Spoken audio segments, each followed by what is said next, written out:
In Montauk, New York, Maddie rushes out of her house when she sees her ex Gary use his tow truck to take away her car. It turns out the vehicle is getting repossessed because she owes property taxes on the home she inherited from her mother, and her sources of income are only bartending and Uber driving. Without the car, there are even fewer chances of paying that debt. Gary is mad at Maddie because she ghosted him, but Maddie still tries to flirt with him and says she's been thinking about him all this time. At first Gary seems to believe her, but then Maddie's late-night guest comes out of the house too. Maddie tries to pretend he's a cousin, but the guy begins getting affectionate, so Gary leaves with the car. Now Maddie has no choice but to rollerblade to work. On her way there, she sees Gary's tow truck parked nearby while Gary is inside a store getting food. She immediately uses the chance to unfasten her car from the truck and tries to drive away, but she forgets about the extra hook and now she's stuck there for Gary to see. When he comes out, he lifts the hook and calls the police. Moments later, Maddie is bailed out by a friend and rushes to work. At the bar, a guy tries to ask for a drink minutes before they're properly open, so Maddie ends up arguing with him to the point where the manager scolds her and sends her to do something else. While folding napkins, Maddie rants about her situation to her pregnant friend Sarah and her husband Jim. At that moment, Sarah finds an unusual Craigslist post. Two helicopter parents are looking for a woman in her early 20s to date their introverted 19-year-old son for the whole summer, and the payment would be a Buick Regal car. Maddie decides to apply even if she's older. The next day, Maddie rollerblades to the family's house, which takes extra effort because she has to make her way up an elevated road and a set of stairs. The Beckers ask some basic questions, and when they learn that Maddie is 32, they hesitate to hire her. However, Maddie quickly makes up a speech, saying that if the ad was still up is because all the other young girls failed them, so what they need is someone mature enough that will help their son gain experience in dating and guide him to become a proper man. The Beckers like the idea and explain the situation. Their son Percy is a 19-year-old introvert, the socially shy kind that doesn't talk to anyone unless it's online. He doesn't drink, doesn't smoke, and doesn't go to parties. The parents are worried that he is missing out on the teenage experience, and they want him to have fun, learn how to date, and build up his confidence before he goes off to Princeton. Maddie gets the job, but before she leaves the parents tell her that Percy mustn't know the truth. She must keep it natural to make him feel better about himself. After borrowing Jim's old van, Maddie puts on a seductive dress and shows up at the animal shelter Percy volunteers at, where she specifically asks for his help while she pretends she wants to adopt a dog. Percy shows her a dog named Milo while Maddie keeps flirting and throwing lots of innuendo to no avail. Then they go to the office to fill out her application and Maddie has to drag a small couch to the desk to keep on flirting, but the couch is too low and she doesn't cause a good impression. She keeps on flirting while Percy asks her questions, which makes him uncomfortable. He decides to end the interview quickly, but Maddie needs an excuse to keep on talking to him and offers him a ride home because she knows his address. When Percy wonders how she knows that, Maddie saves her mistake by saying it's on his bag. At that moment Percy's co-worker Crispin comes to see what's going on, and Percy takes the chance to say he's leaving early. Maddie follows him outside and finds him grabbing his bicycle, so she offers to give him a ride again and puts the bicycle in the back of the van to prove he can't say no. Once they're on the road, Maddie tries her best to carry on a proper conversation and makes a joke about Percy being her hostage. Between this and the creepy things in the back of the van, Percy is getting a little scared.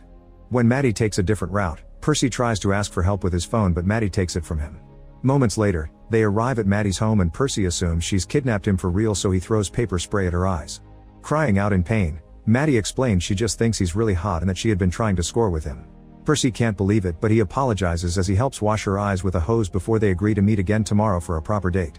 The following evening, Maddie is waiting at a bar and sees Percy arrive wearing a suit with short pants because of the hot weather. The waitress asks for their order and Percy tries to get a soda, but Maddie changes it for a cocktail so he can learn to live a little. When their drinks arrive, Percy spits it out as soon as he takes a sip, and Maddie has to force him to drink more so he can learn to handle alcohol before college. She tries to keep up conversation again, but Percy is always shy and awkward. Suddenly they're uninterrupted by one of Maddie's ex-boyfriends, who brags about being married now and mocks Maddie for ghosting him. However, Maddie insults him with some good burns until he leaves. Afterward, Maddie and Percy go for a walk on the beach. Maddie asks Percy to go skinny dipping with him, but Percy refuses and an argument ensues. To distract him, Maddie starts undressing slowly to let him take a good look before she jumps into the water. Not wanting to be left behind, Percy soon joins her, and Maddie wraps her arms around him to try to get him in the mood. Suddenly a group of drunk teenagers appear on the beach and make fun of them before stealing their clothes. Maddie yells at them, and when the teens don't listen, she comes out of the water naked to throw sand at their faces and start beating them up. The teens defend themselves and Maddie gets kicked in her delicate area but she recovers quickly and body slams a guy, scaring the group into leaving. Then Maddie goes back to Percy, but he disapproves of Maddie's use of violence, which angers Maddie as she points out that it was self-defense and that Percy needs to learn how to stand up for himself. She also tries to get busy with him, but Percy explains he can't do it with strangers. He needs to have a connection first, especially for his first time. Annoyed and frustrated, Maddie leaves the water and dresses up before getting in the car, bringing Percy's things with her. A naked Percy follows her and demands to have his clothes and phone back, but Maddie only gives him his clothes before starting to back off. Desperate, a naked Percy jumps on the hood of her car and keeps asking for his phone, but Maddie doesn't care and begins driving with Percy still on the hood. When they make it to the road, their shenanigans get the attention of the cops, and Maddie worries about potentially losing her license. In order to lose the police, she dangerously drives past the incoming train. Afterward, the duo goes to Maddie's house, where she begins a dance for Percy. When Maddie asks Percy to hit her rear, he doesn't know how and ends up kicking her. Next, Maddie tries to dance on his lap, but Percy complains about the weight on his thigh, so Maddie switches their positions, moving him like a baby on her lap instead. Then Maddie asks again if he wants to get down to business, and when Percy begins explaining he wants to but he's too nervous because of his lack of experience, he suddenly begins feeling itchy. Maddie raises his shirt and discovers he's got a rash caused by his anxiety, but she doesn't judge. She immediately grabs some cream and helps him out. Feeling comforted, Percy opens up about how he dislikes being socially awkward because he's never made friends unless it's online or his former nanny. Maddie returns the favor and tells him how she's lived in this house her whole life to take care of her sick mom. Her dad wasn't around because he had a family in the city and her mother had only been a fling. After sharing such a sweet moment, they agree to start dating before getting intimate.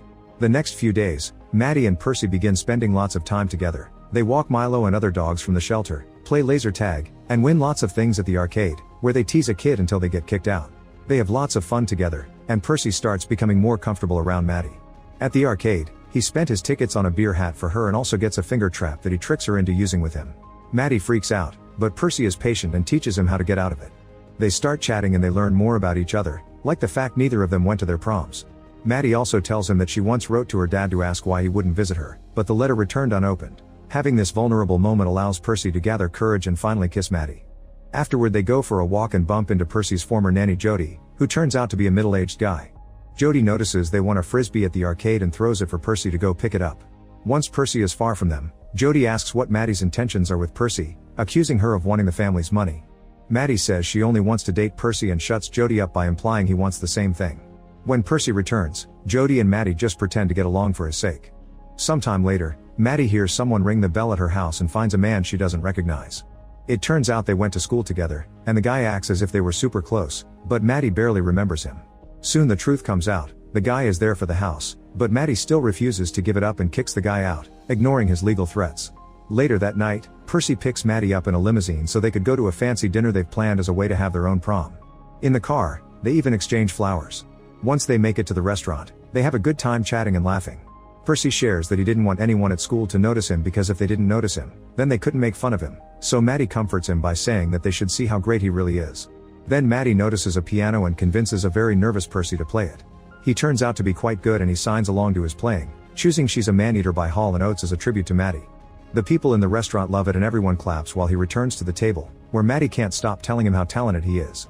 Their chat is suddenly interrupted by Natalie, a family acquaintance that will also attend Princeton. Natalie and Percy start chatting very casually and Maddie immediately gets jealous, often trying to get Natalie to leave. It doesn't work and Natalie invites Percy to a party for future Princeton students. Maddie tries to say no, but Percy tells her he'll keep it in mind. After Natalie leaves, Percy brings up the subject of his college plans and how they could see each other on the weekends, but Maddie explains she doesn't do long distance. For her, this is a summer fling that will end when Percy leaves. Hurt, Percy storms out and Maddie immediately follows him into the limousine, but they awkwardly sit very far from each other and Percy begins getting drunk, which is a first for him. Suddenly Maddie notices they're going in a weird direction and Percy explains they're going to Natalie's party. It was Maddie who told him to hang out with school friends more, so if she doesn't want to attend, she shouldn't come. The limousine stops and Percy rushes into the party, dropping his flower in the way. After some hesitation, Maddie follows him inside only to lose him in the crowd.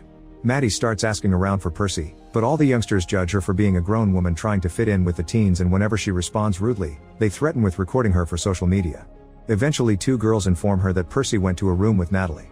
Worried that Percy may be having his first time with someone else, Maddie rushes upstairs and begins checking every room, getting disappointed that the new generation wasn't doing the dirty. At last she finds a locked room and since nobody answers when she knocks, she runs and throws her full body against the door to break it down. Natalie and Percy are together and half undressed, but Natalie swears that nothing happened because Percy is drunk. He also confesses he took something. Maddie immediately takes Percy to the bathroom and forces him to throw up everything, but it turns out he only took medicine for his hangover, not anything illegal. At that moment the party host arrives with his parents, who begin arguing with Maddie because she's an adult in a teen party. Percy won't let anyone insult Maddie and tries to punch the father, but the guy dodges and he ends up punching Maddie on the neck instead. The couple leaves the party, and in the limo, Percy lies his head on Maddie's lap so she can comfort him while he apologizes for accidentally hitting her. Then he admits he's ready for her and takes out some protection, but while Maddie teaches him to open it, he suddenly confesses he loves her. Maddie feels uncomfortable and points out that Percy is drunk so they shouldn't do anything tonight. Percy can see her point and goes back to resting his head on her lap for the rest of the ride. The next day, Percy wakes up in such a good mood that his parents can't help commenting on it. Percy says he finally wants to get his own driving license so he can drive his girlfriend around, and his parents are incredibly happy to see him coming out of his shell. However, the happiness instantly disappears when Percy tells them he isn't going to Princeton because he wants to stay in Montauk with Maddie. The Beckers tell Percy to wait for them in the car, and once he's gone, they call Maddie, who informs them that she wants to cancel the deal because Percy is getting too attached. The parents agree and tell her that she still gets the car because she did bring Percy out of his shell, but the last thing she needs to do before breaking up is to convince him to go to Princeton. While Maddie accepts, Percy is fooling around with the technology in the car and accidentally connects to the phone, which causes him to hear the last bit of the conversation, and his heart breaks by learning Maddie had only been paid to be with him. After thinking about it, Percy invites Maddie to lunch without his parents' knowledge, and the Beckers are shocked when Maddie shows up at their door. During the meal, Percy tries to make his parents and Maddie have a conversation, pushing for questions that will reveal their secret, but Maddie and the Beckers try their best to play along. Suddenly Percy gets a call and goes outside to meet with Crispin, who helps him destroy the Buick.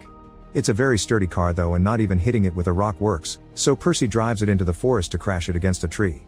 Then the tree falls on top of the car, finishing the job. When he returns to the house, Percy goes straight to his room, so Maddie follows him to check on him. Percy tries to kiss her but Maddie rejects him with the excuse his parents could hear them, so instead he tries to get the truth out of her. Maddie continues to lie, and to distract him from the subject, she agrees to get frisky with him, only for Percy to be done in seconds. Afterward, Percy admits he knows about Maddie's deal with his parents. Maddie apologizes and says it was real for her, but when he ignores her pleas, Maddie gets angry. She points out he'll never understand what poor people have to do to survive, but Percy responds by saying she's wasting her life in that house waiting for her dad to apologize, causing her to leave very upset. Sometime later, Percy confronts his parents and asks them to stop doing everything for him and to let him fail or succeed on his own. The breakup is hard on him though, and he goes back to being an introvert that stays in his room playing video games. Meanwhile, Maddie still receives the damaged car, which she begins using for her Uber driving job. Clients are often wary when they see her arrive, but she forces them into the car anyway. By working hard in the bar and driving, Maddie eventually saves enough money to pay her debts. She goes out to celebrate with Sarah and Jim, who have big news: they are moving to Florida because they can't afford to buy their own place in Montauk. Maddie is shocked that they're leaving, but Sarah tells her that she's even more shocked that Maddie is staying despite how unhappy she seems to be here. To prove she's actually doing well, Maddie takes a guy home, but she suddenly finds herself trying to know him better instead of getting frisky with him because she wants a connection. The guy finds Percy's finger trap and tricks Maddie into using it, but instead of his finger, he uses his banana, so Maddie kicks him out. The next morning, Maddie finds the letter and realizes that she needs to move on. She burns the letter, fixes the car, apologizes to Gary with a hug, and then decides to sell her house, but with a catch. She also wants to apologize to Percy, but he won't answer her messages, so Maddie begins looking for him everywhere. Jody and Crispin are mad at her and won't help her, but Percy's parents tell her he'll be at the Princeton mixer. Maddie goes there and apologizes as she explains their friendship was real, but when Percy ignores her and tries to leave, Maddie jumps on top of his car's hood. Taking inspiration from her past shenanigans, Percy begins driving around with Maddie still on the hood, hitting lots of things on the way and accidentally setting Maddie's jacket on fire. Panicking, Percy drives the vehicle into the sea to put out the flames and gets out of the car to help her. Maddie takes the chance to apologize to Percy, who cries as he forgives her. The duo stays on the beach and talks about their plans for the future. Percy is going to Princeton after all, and Maddie will be moving to California. Then they agree to stay friends. Sometime later, Maddie finally sells her house, but in a way that is going to Sarah and Jim so they don't have to move and can raise their child here. Percy says goodbye to his parents and leaves the house to find Maddie offering him a ride to Princeton on her way to California. She also reveals that she's adopted Milo, and the three of them get together in the car to start a new life. Make sure to subscribe and turn on notifications so you can watch more videos like this. Thanks for watching.